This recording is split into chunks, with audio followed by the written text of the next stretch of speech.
sabi mo, sabihin mo sa kanya, you are unstoppable.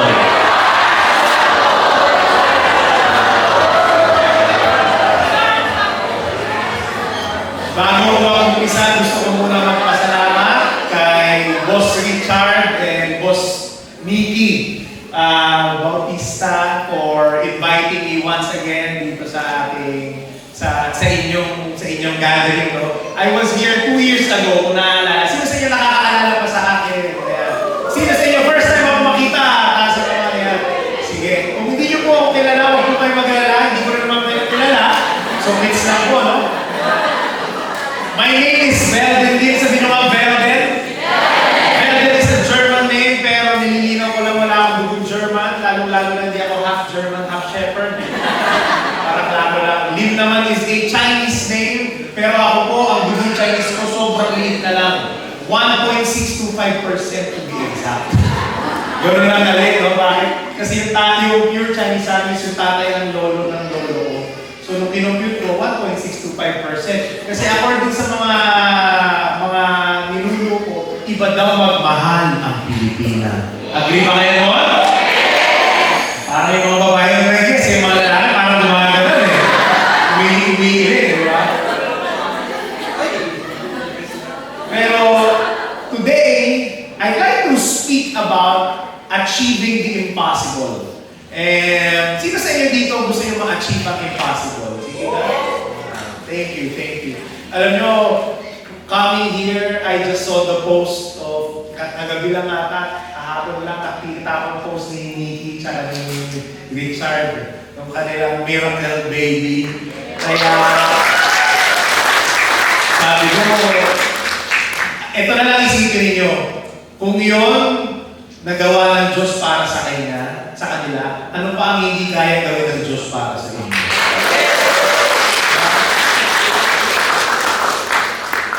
Yung tagumpay, yung success sa trabaho, sa inyong trabaho, napakadali yan. Pera, tandaan niyo ito, pera ang pinakamadaling solusyonan sa buhay. Tandaan yan. Kaya ang pag-uusapan natin ngayon is more than just money, more than just success, more than just work. We are going to talk about ourselves. We are going to talk about our mind. We are going to talk about our body. We are going to talk about ourselves. Kasi naniniwala ako pagka inuna natin yung sarili natin, tutuloy-tuloy ang tagumpay sa buhay natin. Naniniwala kayo doon? Yes! So, achieve the impossible. Paano nga ba natin ma-achieve ang impossible? Sa mga hindi pa po nakakakilala sa akin, you can follow me on my social media pages, Instagram, TikTok, saka sa Facebook. Hanapin nyo lang po, Velden din. Ayan po. Dito po ako nag-preach every Sunday sa Paranaque po, Club United. And let me begin.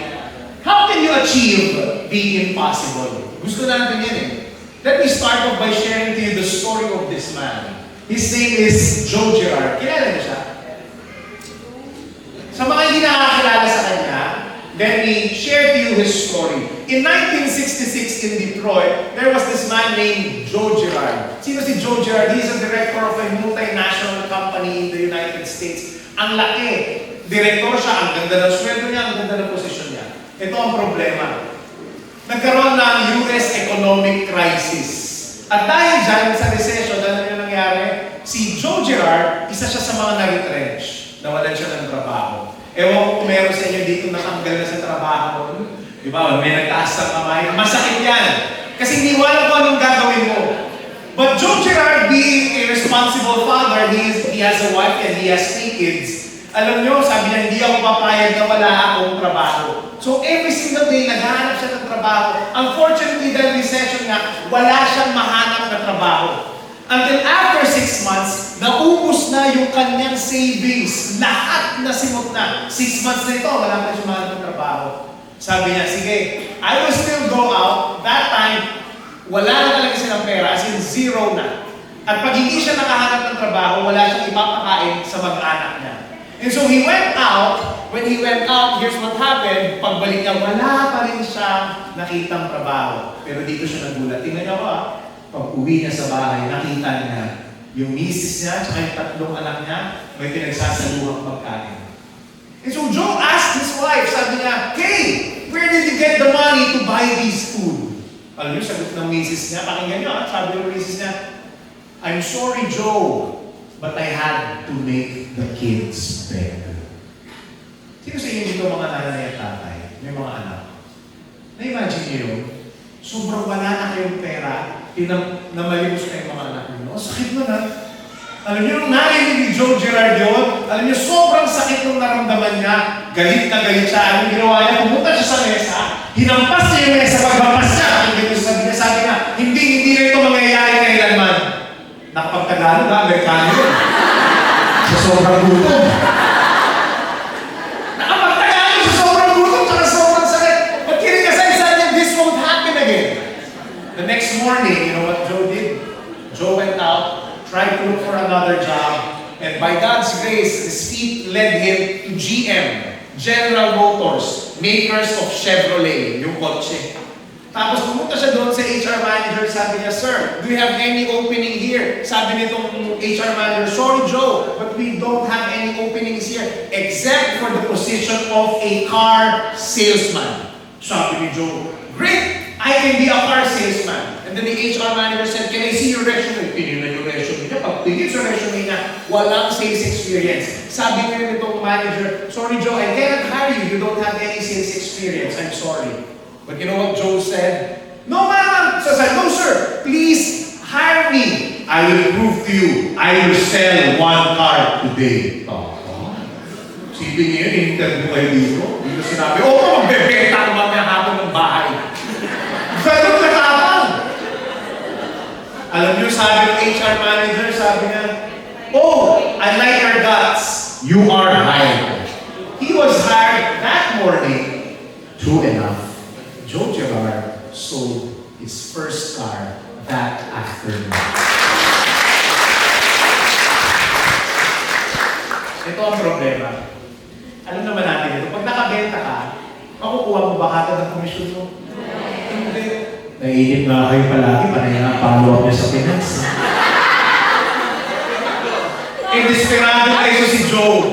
Sabi niya doon sa kanyang boss, Sir, can I borrow $10 from you? Because tonight I just need to put food on the table for my wife and my kids." Ang bait ng boss niya, pinahiram siya ng $10, umuwi siya sa bahay, bumili siya ng pagkain, at sabi ni Joe, "This will be the last day that we won't have food on the table." The following morning, Joe Gerard went out, sold another car. The next day, sold another car. The next day, sold another car. And you know what happened? Ask me what? Ano yung nangyari? For 15 years, Joe Gerard, ito an average car salesman sells 6 to 7 cars per month. Per month. Joe Gerard, in his 15-year career, sold an average of 6 to 7 cars per day.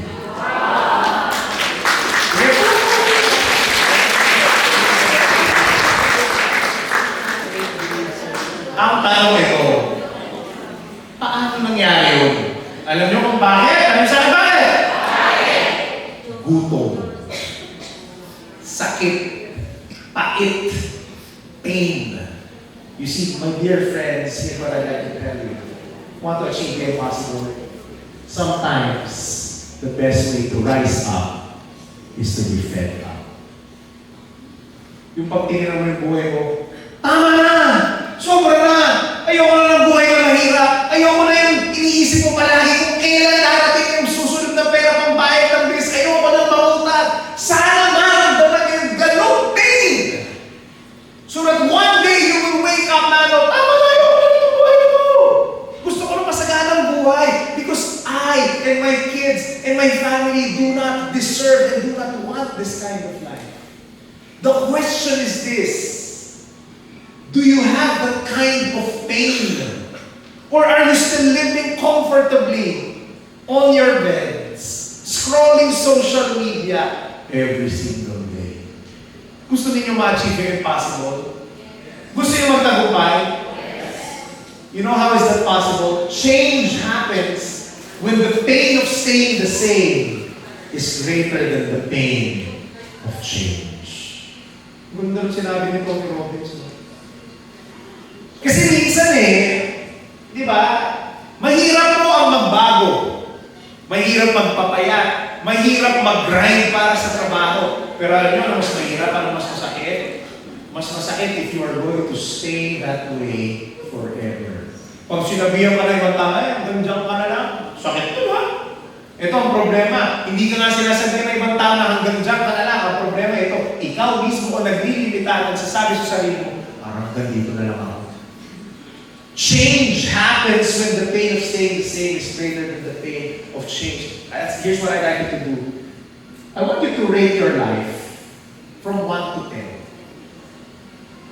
1 being the lowest, 10 being the highest in levels of satisfaction. 1 yung tipong talaga walang kwenta yung buhay ko. 10 yung tipong pwede na akong mamatay, ganun kaganda yung buhay ko ngayon. Na-imagine niyo? And at the count of 5, I want you to shout your rating of your life. Huwag yung pansinin yung sasabihin at sisigaw ng katabi mo, huwag mo kay chismis mo kaya sa kanya. Pwede ba natin gawin yun? 1, 2, 3, shout it out! 6, 7, meron ba ng 10? Oh, grabe, pwede na nung puli ni Lord. Ganun na ganda ang buhay na.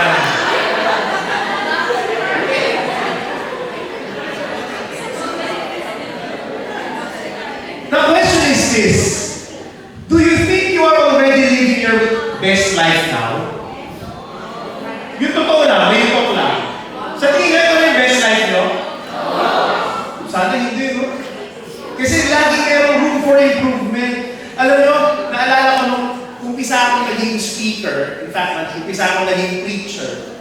Nung una ako nakapag-talk, alam nyo, may mga lumalapit sa akin, uy, Benden, alam mo, may potential ka. Ang galing mong mag-talk, may potential ka. Alam nyo, pagka bago kang preacher, bago kang speaker, at narinig mo yun, uy, may potential ka, parang sarap sa puso. Parang kinikiliti yung puso mo. Pero alam nyo, after 13 years, 15 years of me speaking, at may lumapit sa akin, hindi alam mo, binudit may potential ka. Compliment pa ba yun? Parang insulto na yun, di ba? Kasi ibig sabihin, hindi ako nag-improve. Am I making sense here? Yes. Kung bago ka sa yes lang, at sinabi ng boss mo sa kanya, alam mo may potential ka. Pero after 1 years, sabi mo, alam mo may potential ka, there's something wrong with you. Ibig sabihin, hindi ka nag-grow. Ibig sabihin, hindi ka lumago, hindi ka nag-improve.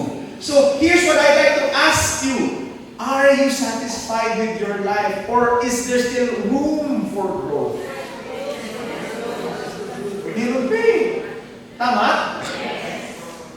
Sana magsawa ka na, sabihin mo sa sarili mo yung ano naging buhay. Gusto ko mas maganda. Ito po ang buhay natin, tingnan yung history. Life is a cycle. At the beginning, meron kang pangarap, you hope. And then you start something. And then eventually, after you start something, sooner or later, may aberya, you will fail. Tama ba? And then you get discouraged. And then, here's the key, decision.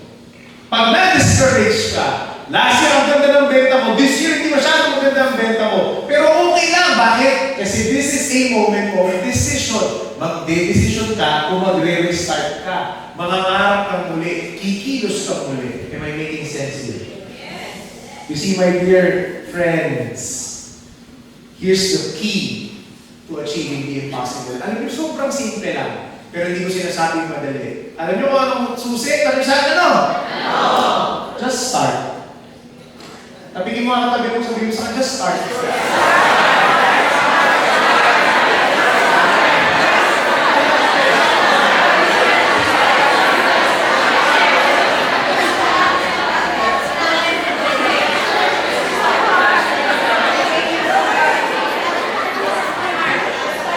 Anong petsa na ngayon? May?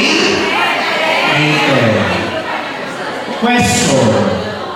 Taas sa kamay kung marami kayong goals resolution noong January 1. Sige nga. Ang tanong ko sa inyo next is this. Kamusta na yung goals ninyo noon?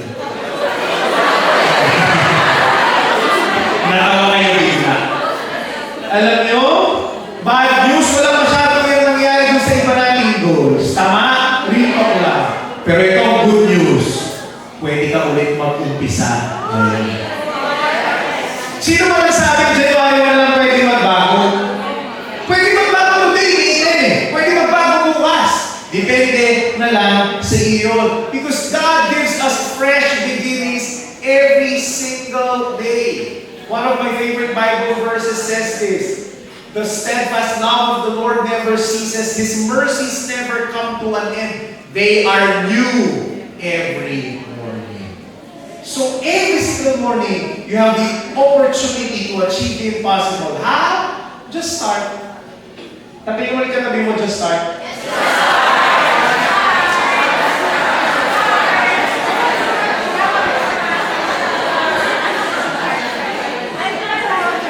Ngayong araw na ito, I would like to share to you 5 key points on how to start again. Are you ready? Yes! First and foremost, in order to achieve the impossible, you need to start with the who, not with the what. Anong ibig kong sabihin, ha? Ito. Instead of asking what do I want to achieve, ask yourself, who do I want to become? Diba? Imbis na isipin mo, gusto kong yumaman, magkaroon ng milyon-milyon sa bank account ko. Tanungin mo muna, anong klaseng tao ang magkakaroon ng gano'ng milyon? Naiintindihan siya, sabi ko. Bigyan ko kayo ng example, ha? Ayan. Ito po ang itsura ko a few years ago. Diba? Hindi nyo nakilala? Kala nyo si Bandolf. Kilala niyo ba si Bandolf? Nabutay niyo po kayo. Diba? I was 245 pounds, 112 kilograms. Paano nangyari ngayon? Di ba mukhang artistahin na eh? Diba? Alam nyo anong susi? Yung mindset ko. Actually, I have been doing CrossFit since 2016. So, ang nangyari sa akin, papayat ako, I lose 20 pounds, and then tataba ulit, I gain 20 pounds, bababa ng 30 pounds, aakyat ng 10 pounds, yo. Sino sa inyo nakaranas ng gano'n? Na diet, papayat, taba. Kaya pag tinignan yung mga pictures ko, talagang, akala mo tayo yung parang tayo na sumobra. Papayat, gano'n. Pero alam niya anong iba ko? Dati kasi, ito ang dati, lagi ako, at the start of the year, lagi sabihin, I want to have a summer body. Siyempre, para pagka nag-Boracay ka, di ba, medyo maganda yung tiyan mo. Di ba? Pero alam niyo, napansin ko ito, bumabalik ako ng bumabalik. Ano ginawa ko? Iniba ko. Instead of saying, I want to have a summer body, ang sabi ko sa sarili ko, I want to be a fit person. Kasi magkaiba yun eh. When you say I want to be a fit person, automatically I ask myself, if I want to become a fit person, what does a fit person do? Diba? Ang problema kasi pag pumayat ako, ito na nangyari sa'yo, pumayat na ako, diba? Summer body, ganda. Pagtapos ng outing, nakapagpa-picture ka na eh, diba? Okay na, minsan nag-post mo sa social media. Pagdali, upak lamang mo.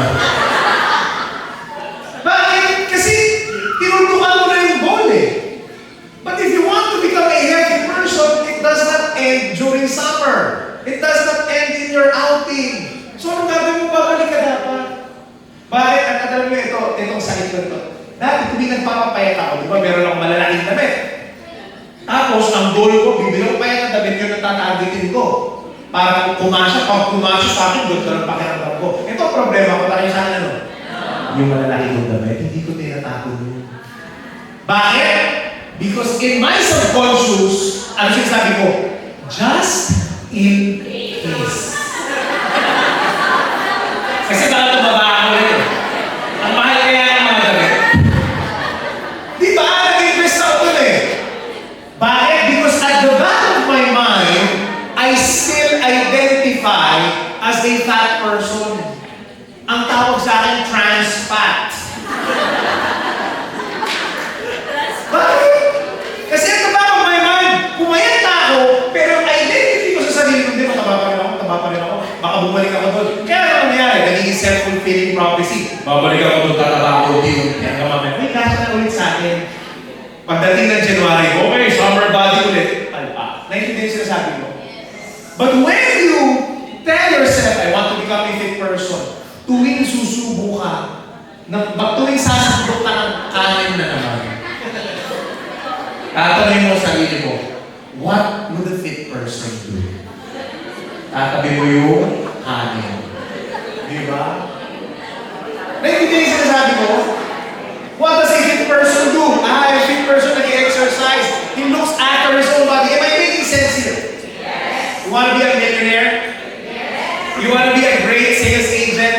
Yes. Ask yourself every single day, what does a great sales agent do? Now, I cannot answer that question fully. Alam niyo sino makakasagot ng tanong saan? Sino? Eh di tanongin niyo yung mga nakatayo dito kanina. Yun ang tanongin niyo. Libre po magtanong. Ask from them. Mangopya kayo sa kanila. Bakit? Because that is the secret. You see, my dear friends, why do we need to start with the who? Because when you are clear with the who you want to become, the how and what will naturally follow. Paano ba kumilos na magaling na salesman? Paano ba kumilos ang fit person? Paano ba kumilos ang mabuting asawa? Paano ba kumilos ang mabuting tatay? Ang mabuting nanay? What does those people do? And ito yung sinasabi ko sa inyo, pwede po makopya. Follow people who are already living your dream. Yung mga tumayo dito kanina, nalalakas magbenta, inspiring yun. Tanungin nyo sila. Alam niyo, akala ng iba, ayaw kong tanong dyan kasi baka ipagdamot niya yung secret. Alam niyo, surprisingly, successful people, they love to share their ideas to many people. Magtatanong lang kayo. Gusto yung gumanda ba? Yung tanong niyo, Boss Richard. Grabe! Inspiring na tao. Si Ma'am Nikki, tanongin niyo. Bakit? Alam natin kung saan sila nanggaling. Paano naging rhyme yan, di ba? Paano sila nagtagumpay? Tanong kayo sa kanila. They will happily share it to you. Ito lang ang problema natin minsan. Sa social media, we follow a lot of people. Tapos ang idol mo, grabe, ganda, nag-travel siya, grabe, ganda ng kotse niya, grabe, ganda ng bahay, ganda ng suot niya. Kinokopya natin yun eh. Ang problema natin, gusto natin kopyahin yung the way they spend their money, but we don't like copying without knowing how they earn that money. Naintindihan siya sabi ko, huwag niyong kopyahin kung paano nagastosin yung pera nila. Huwag niyong kopyahin yung harvest season nila. Kopyahin niyo yung grind season nila. Because every successful people, nag-umpisa yan nag-umpisa yan sa maliit. Every successful people, there are a lot of hidden struggles along the way. Yun ang kopyahin niyo. Ang problema ang kinokopya natin, pag nahigit tayo, bagong kotse, bilhin ng araw ng bagong kotse, kaya yan. May over money lang yan. Di ba? I-manifest ko lang yan. Di ba? So, ano nangyayari? Binok mo na yung promo fare. Binili mo na yung kotse. Tapos ano sabi mo? Wala pa akong pambayad, di ba? The Lord will provide. Totoo naman yung the Lord will provide. Pero teka lang. The Lord cannot provide for you if you don't grind for it. Am I making sense here? Diba? Kopyahin niyo kung paano nila kinita. Kopyahin niyo kung paano nila na-achieve. Follow people who are already living your dream. Am I making sense here? Yes. Start with the who. Yeah. Second thing is this. You need to start with the most important. Not with the most urgent. Sabihin naman urgent. Ano yung urgent? Ito yung mga bigla-bigla na mumulit sa iyo. Uy, pautang naman, Mars. Diba? O kaya meron kang nakita sale. Uy, 5-5. Shopee, Lazada sale. Di ba pag nagpapapoy, parang urgent eh. Ang feeling mo na lahat kasi urgent eh. Sasabihin ko sa'yo, everyone merong sale. Diba? Huwag tayo nagpapautang dyan. Pero ano yung urgent? Ito ang problema sa urgent, pag urgent kasi, para ka lang dinadala ng agos ng buhay. Pero kung kung ano yung importante, ay, kung tatagumpay ka. Let me give you an example. I want you to start with your body. In-invite ako nila, sabi nila, they want me to talk about prioritizing your health. Ang tanong sa inyo, importante ba yung health? Yes. Importante yung katawan ninyo? Yes. Ang problema ito, importante yung katawan natin, pero hindi mo na ako mag-exercise, hindi mo na ako kakain ng maayos. Bakit? Kasi may urgent akong kliyente. Tama naman yun, importante yung kliyente. Pero tatandaan mo ito, kapag yung make sure after mo unahin yun, gagawin mo yung importante. You do something about your health. Am I making sense here? Bakit? Kasi, tandaan niyo ito. When the body is sound, everything falls into place. At ang pinaka-importante, alam nyo, more than wealth, more than work, the most important thing that you have is your body. Because your body will give you wealth, it will give you success. Am I making sense here? Kayo yung dapat tinungunan natin. Ang tanong ko sa inyo ito, what's most valuable to you? Put it first in your calendar. Ano ko sa inyo ito? Kamusta kalendaryo ninyo? Ano yung itsura? Ano yung itsura? Tingnan yung kalendaryo ninyo. Pag walang laman yung kalendaryo ninyo, huwag na kayong magtaka kung bakit walang nangyayari sa buhay ninyo. Kasi kung ano-ano na lang ang gagawin ninyo, ay, ano kung natin mo yung araw na ito? Ay, teka lang, ano ngayon NBA playoffs, manunod ko na ako NBA playoffs. Diba? Ano ngayon? Papanood ako sa Netflix, ganyan, magla-live stream ganito. Naintindihan yung sinasabi ko, dadali ka lang ng agos ng buhay. Kapag tingnan niyo yung araw ninyo, may schedule ba yan? May nakaset ba yan na schedule? At kung may nakaset na schedule yan, ano ang nakaset doon? Yung importante ba ang nakaset sa schedule ninyo? Because if you say that health is important, if you say that your work and your career is important, if you say your family is important, ang tanong sa inyo, nasaan yun sa kalendaryo ninyo? Ito lang speaking of health, tandaan niyo ito, you can have a million problems until it's a health problem. Then, you only have one problem. Tama? Sino sa inyo nagkaroon ng kamag-anak na nagkasakit? Alam niyo yung sinasabi ko, di ba? Kapag health na naging problema mo, suddenly, yun na lang talagang preoccupation mo. Bakit? Because it's the key to every area of your life. Amen? Yeah. Pero how can we guard our health? Here, ito lang. Let me share to you practical tips. There are 3 pillars of health. Nutrition, yung pagkain na kinakain mo. Number 2, movement and exercise. And number 3, sleep or rest. Itong mama na ito, nag-transform ang buhay ko simula nung, sinundan ko lang to, si Dr. James D. Nicolan Antonio. Follow him on Instagram or Facebook. Ayan, tingnan nyo. Pag tingnan nyo, up by 7 a.m. gives you purpose. Sleep by 10 p.m. Morning sunlight. Ito, importante po ito. Lift heavy things. Kahit tumatakbo kayo, kailangan niyo po magbuhat ng mabibigat. Bakit? Because muscle is the organ of longevity. Kapag maraming mga matatanda na mamatay, alam niyo hindi dahil sa sakit. Tanong niyo sa akin, bakit? Kasi pagka nadulas, nabalian ng buto, nawalan ng balance, doon na hindi makarecover. Doon sila namamatay. Kaya, the more muscles you have, the stronger you become. Kaya pagtanda mo, sa habang buhay mo, intindihan yung sinasabi ko. Kaya importante nagbubuhat mo tayo ng mabibigat na bagay. Salt and electrolytes. Hindi more than drinking and taking a lot of supplements, pinaka-importante na po yung asin. Hindi po asin ang kalaban. Alam nyo, ang number 1 kalaban natin? Sugar. Tama. Because sugar is the culprit. Ang problema sa sugar, ito, pag kumain ka ng sugar, lalo kang na-addict. Lagi kang gutom. So, ako itong Holy Week. Ang Holy Week is really my cleansing time. Pag Holy Week for 14 to 47 days, talagang zero refined sugar, zero carbs ako. Ang sugar ko lang sa carbs ko, nanggagaling sa prutas. Tsaka sa vegetables. Pero kanin, wala. Pasta, wala. Tapos talagang damang-damang ko, it really transforms my health. So, yun. 90% ito, importante po ito. Whole food diet. Sabihin nyo mga whole food. Whole food. Tigil-tigilan nyo na yung kakakain ng process. Pagka nakapakete yan, tatandaan nyo. Sana, yung mga kinakain natin, as much as possible, yung nabibili natin sa palengke. fresh ang lulutuin. Huwag kayong matakot sa karne ha. Kumain kayo ng karne, kailangan ng protina. Pero, ang pumapatay sa atin yung refined sugar, yung seed oils. Ayan. Ano yung seed oils? Pagka, ito, transform my health.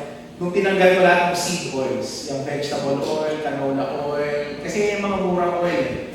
Kung gusto niyo ng mas healthy alternative, pwede kayo pa rin kayo magprito. Ang suggestion ko, use coconut oil. Medyo mas mahal lang siya ng konti. Basta 100% pure coconut oil. Yung Minola, Baguio, basta coconut oil. Kasi yung isang option pa, yung beef tallow o yung lard, medyo mahal yan. Saka mahirap na natin. Coconut oil, okay na yun. So, ayan. Yung mga vegetable oil, yan po. Kasi yung vegetable oil, it inflames you. Yan din ang leading cause ng cancer. Pag dyan mo na-feel yung bloat mo, so kaya minsan, di ba, pagkagising mo, pagtingin mo sa salamin, parang chubby cheeks ka. Yan. Subukan mo tanggalin lang yung sugar, tanggalin mo yung refined carbs, tanggalin mo yung seed oils, tingnan mo, talagang lalabas yung panga mo. Tingnan mo nga yung natabi mo, may panga pa ba yan? May pa ba yan? O nagbabakasyon na ang panga.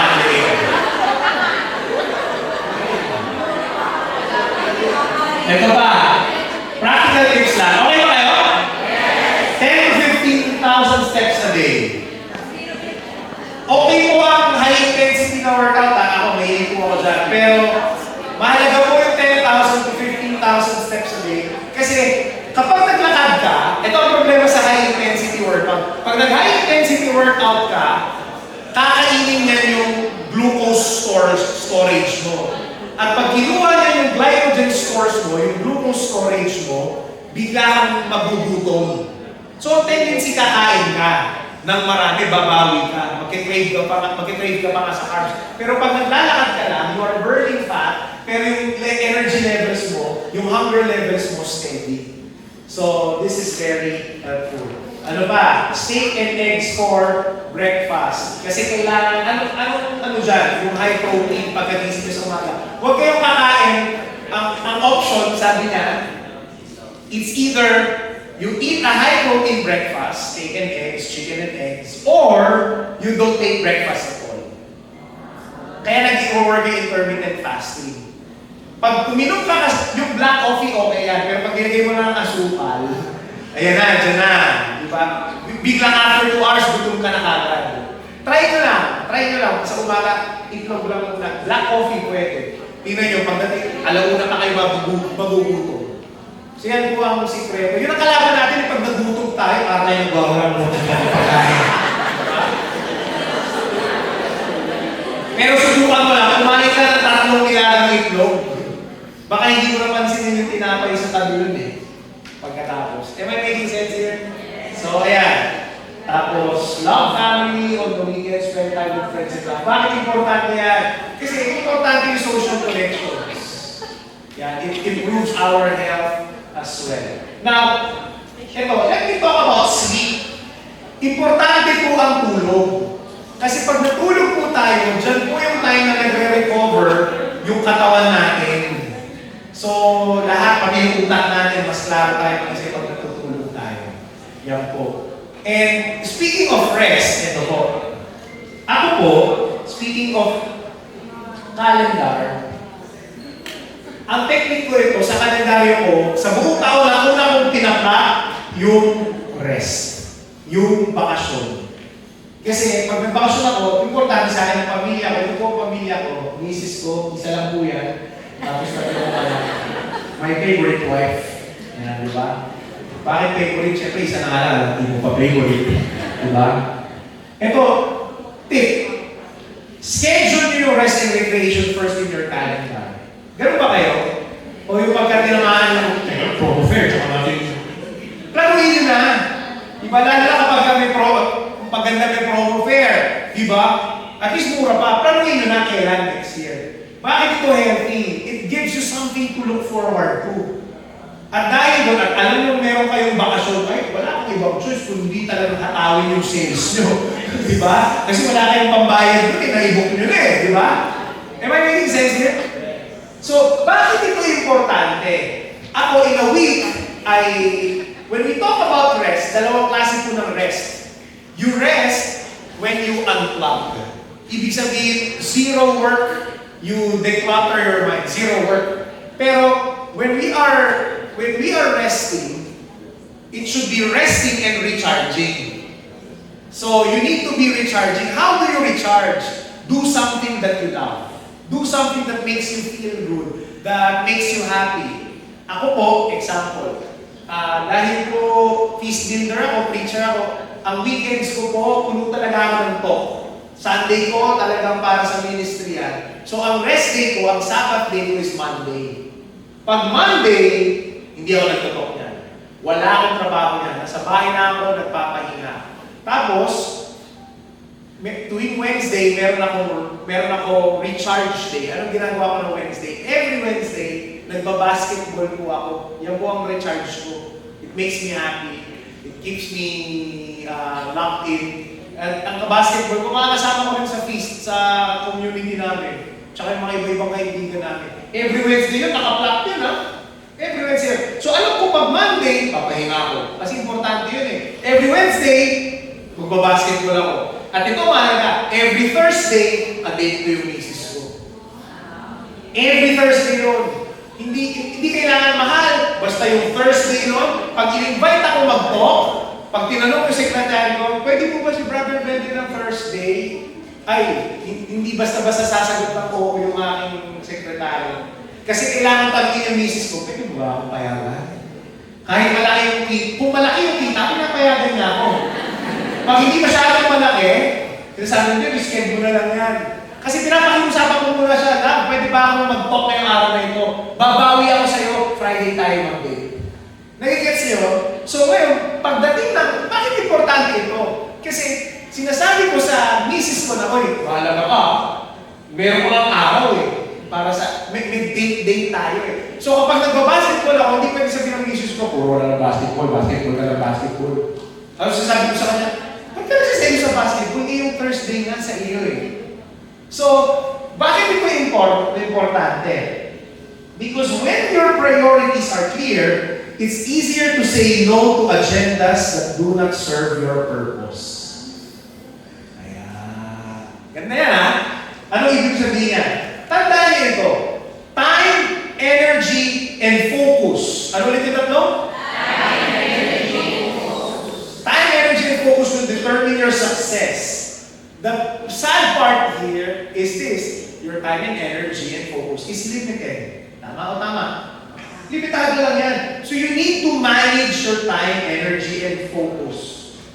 Kaya kailangan i-schedule nyo, start with the important. When your priorities are clear, it's easier to say no to agendas that do not serve your purpose. Yes? Yes! Now, ito naman. May mga bagay na minsan ayaw ninyong gawin, pero importante. Diba? Katulad ng pagpo-post sa Facebook Marketplace. Magbo-boost pa kayo. Diba? Tapos ito pinaka-madulo sa lahat. Masarap yung iba na sa magaling magbenta eh. Pero yung documentation. Diba? Minsan yan ang ayaw natin. Diba? Pero kung tandaan ninyo, I define passion as this. Passion is doing the things that you love and do not love for the people you love.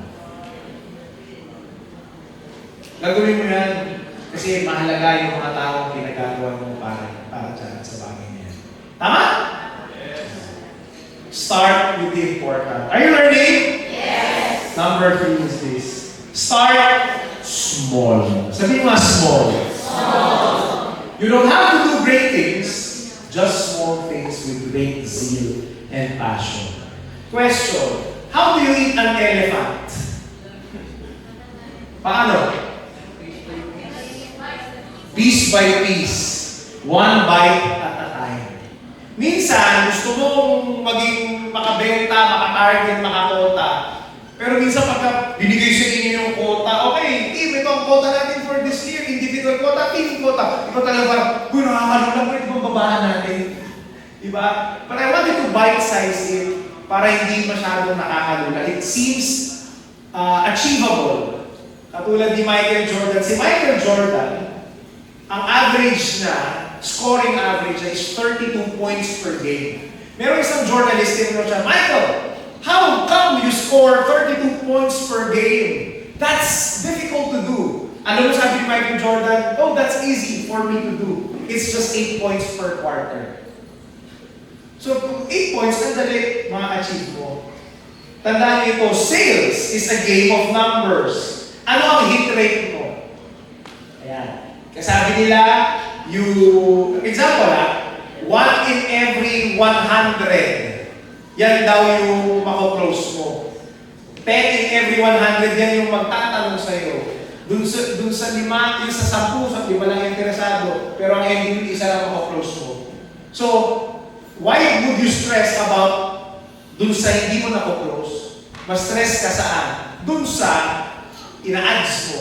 Dun sa kinakausap mo. Baka kasi yun ang control mo. Am I making sense here? Start small. Increase mo lang yung numbers.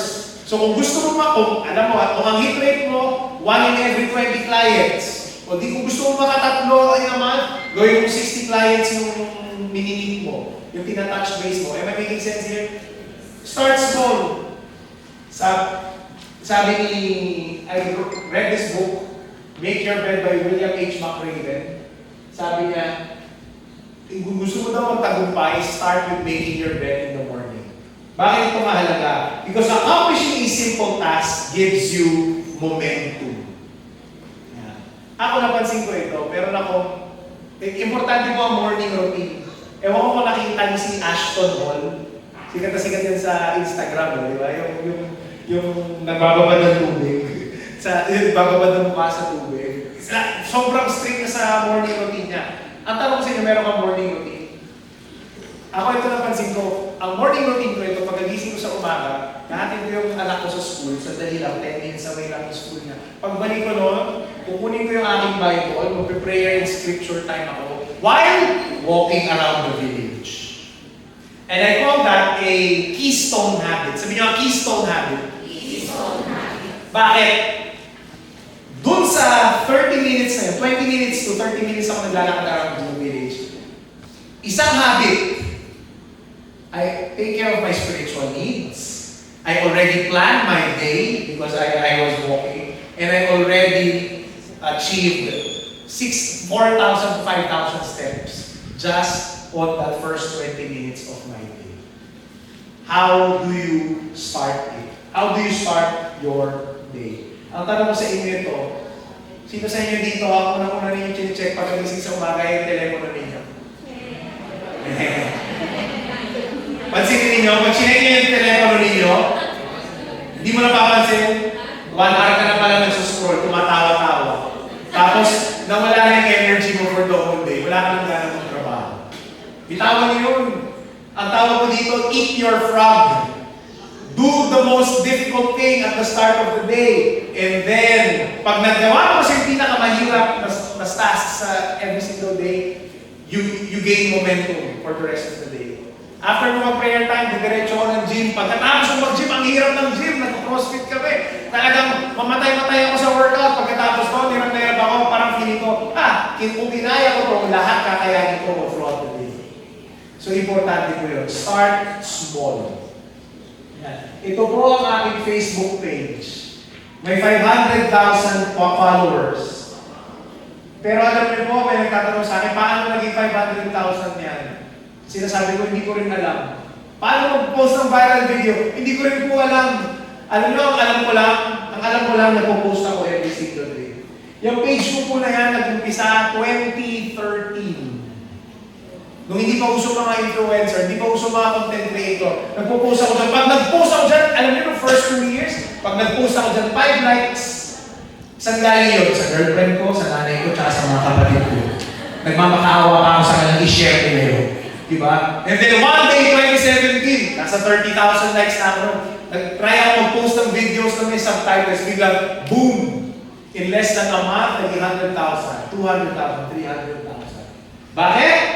I just simply focus on my small steps. Do I post content every single day? Hindi ko na ina-ask, hindi ko na titignan mo kung para ba ito, hindi maganda ba ito, hindi. Basta magpo-post ako kung feeling ko makaka-add ng value sa ibang tao. Ganun din sa inyo.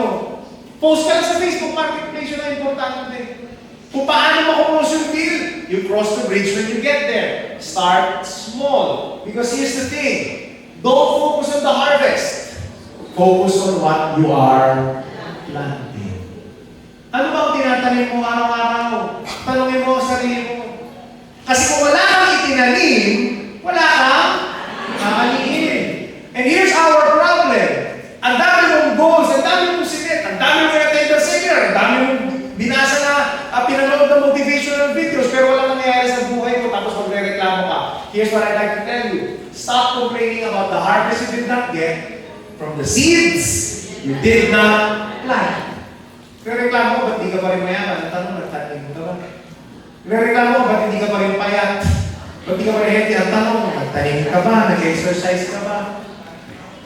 Kumain ka ba ng healthy? Diba? And here's what I like to do. Do small things, but do it excellently. Because anything worth doing is worth doing excellently. Do small things with great zeal and passion. Malapit na po ako matapos. Pero let me ask you this. What would your life look like if you quit giving just the bare minimum? Yung iba kasi may quota.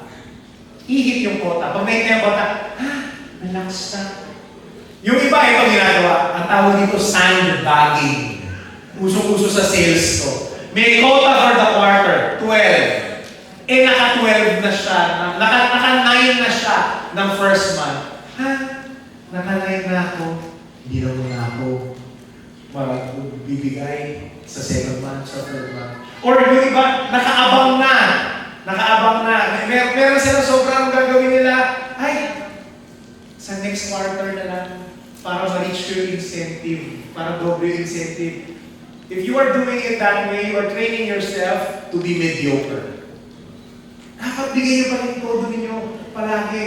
Bakit? Don't allow yourself to be contented with the bare minimum. Bakit? Isipin niyo, yung iba kasi sinasabi, kasi magaling naman ako kahit bare minimum, tinala mo yung time na binibigay ko sa pagbibenta, nakakabenta ako dito sa Yesland. Diba? Ang gandang side income. Yung iba sa inyo, side hustle nyo ito diba? Pero tanong ko sa inyo ito, kung ngayon bare minimum pa lang yung binibigay mo, ang ganda lang ng result, imagine mo, kapag binigay mo yung todo mo. Diba? Quit giving the bare minimum. Yes, start small, but give it your all. Ulitin nyo ngayon? Start small, but give it your all. Number 4, start now. Why? Because tomorrow is not guaranteed. No to procrastination. Hindi pwede yung mamaya na yan, pwede pa naman, hindi pa naman deadline. Yan ang sakit natin eh. Due today, do today. Diba? Diba? Sabi ni Eddie Garcia, ganda sinabi niya, what you will do today, you do it now. So you will do something else important tomorrow.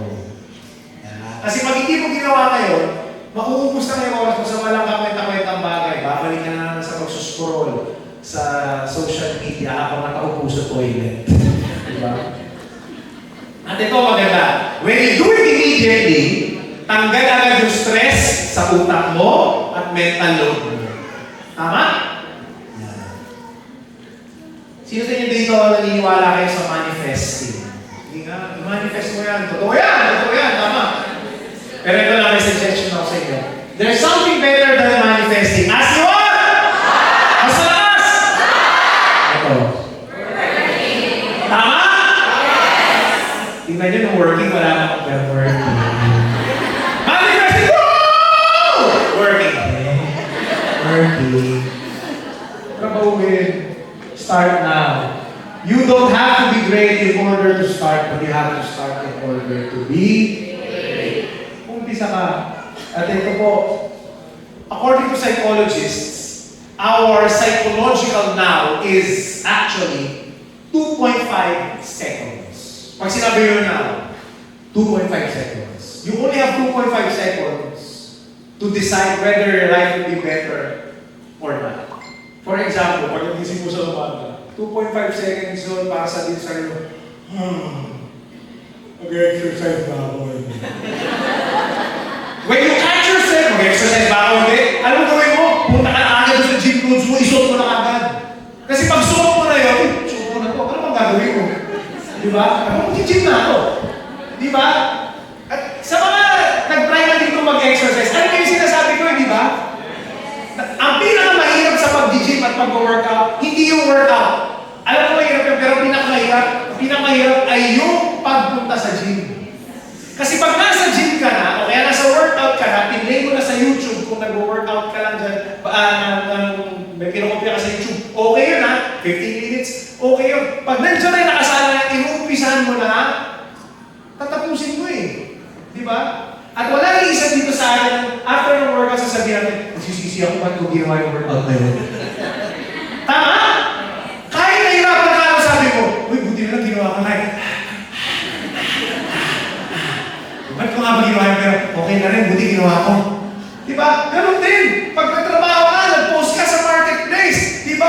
Nasayang yung parang feeling mo. Yung oras na ginugol mo, 30 minutes, 1 hour, diba parang naubusan ng brain cells mo eh. Diba? Parang effort yun eh. Pero after noon, satisfied ka eh. Kasi alam mo, meron kang ginawa something that is valuable. Kasi nilipas din naman yung 30 minutes. Pwede mo ginamit sa social media, nag-scroll ka. Pero pwede mo rin gamitin sa pag-post sa marketplace. Tama? So 2.5 seconds is all you need to start a micro-burst. Ayan. Start now. Because the best way to predict your future is through your actions today. Last point. Start again. At ito po ang pinaka-importante sa lahat. You want to achieve the impossible? Yes! Start again. At ito ang rule. It's all about consistency. Marami sa atin dito, siguro meron kayo ibang mga kasamahan dito, wala na sa yes lang. Tama ba? Nangyari na ba yun? Yes. Magaling natin, tapos biglang nawala sa yes lang. Tapos iniisip nyo, sayang yun na, promising yun na. Ang tawag ko dyan, intro voice. Sa una lang magaling. Gusto niyo yun? Tandaan niyo ito. When you look at the scoreboard, at the end of the day, scoreboards will not tell you who started strong. Scoreboards will only tell you who finished strong. Diba? And the finishers will always tell you it's all about consistency. Because successful do consistently what others do occasionally. And how can you be consistent? Sa akin, ibahin ko ninyo yung mindset ninyo. Mahirap po ba magbenta ng lupa, ng bahay? Yung totoo, mahirap ba? Yes. Nahihirapan tayo. Pero ito ang gusto kong mindset ninyo. Shift from, I have to do this to, I get to do this. Hindi lahat ng tao nagbigyan ng ganyang karir. Di ba? Naalala niyo nun? Sabi niyo nung nagtatrabaho pa kayo nun, employed kayo, sana magkaroon ako ng extra income na pwede mong gawin kahit na off-site. Nandyan ka na ngayon. Pero ngayon, nirereklamo mo. Shift from, kailangan ko mag-box. I have to do this. To, uy, I get to do this. Work from home. Pwede akong kumita. Hindi na yan. Pagka may gratitude, nag-iiba. Nag-iiba. Because here's the truth, no matter how good you are, or structured you are, or disciplined you are, there will be many obstacles along the way to the best you. And the truth is this, you will fail. You will make mistakes, tama? Yes. But the question is this, will you be able to start again? Yun ang importante. Sabi ni Pat Summit, he is a basketball coach, sabi niya, winning is fun, sure, but winning is not the point. Wanting to win is the point. Not giving up is the point. Never letting up is the point. Never being satisfied with what you have done is the point. Kaya balikan natin yung start with the who. At the end of the day, maganda nakaka-target kayo, nakaka-goals kayo. But more than the target and the goals, more than the winning, the question is this: have you become a winner? Because becoming a winner is more important than the winning, than the awards, than the achievement. Because when everything is said and done, at the end of the day, nandun ka sa rocking chair mo, matanda ka na, you will ask yourself, have I become a winner? Have I become a winner? Anong klaseng tao ang naging ako? I'd like to end with this. You will surely fail. But failing doesn't mean what you started is wasted. It will only be wasted if you refuse to get back up and start again. Tapikin mo matabi mo, sabihin mo sa kanya, just start.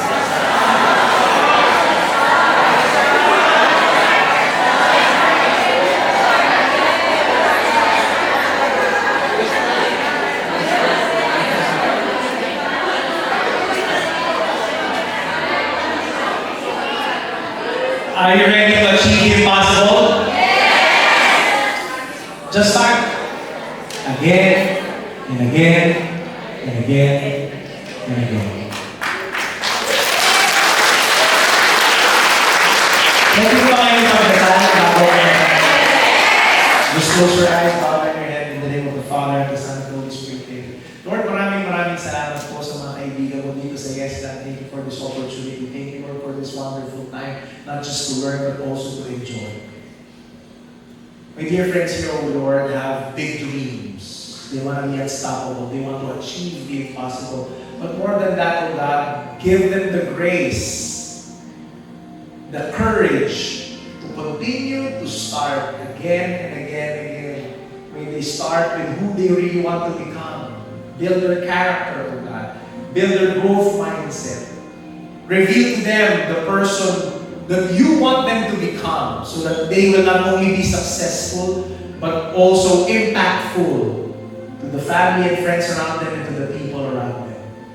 Also, God, may they have the grace to start now.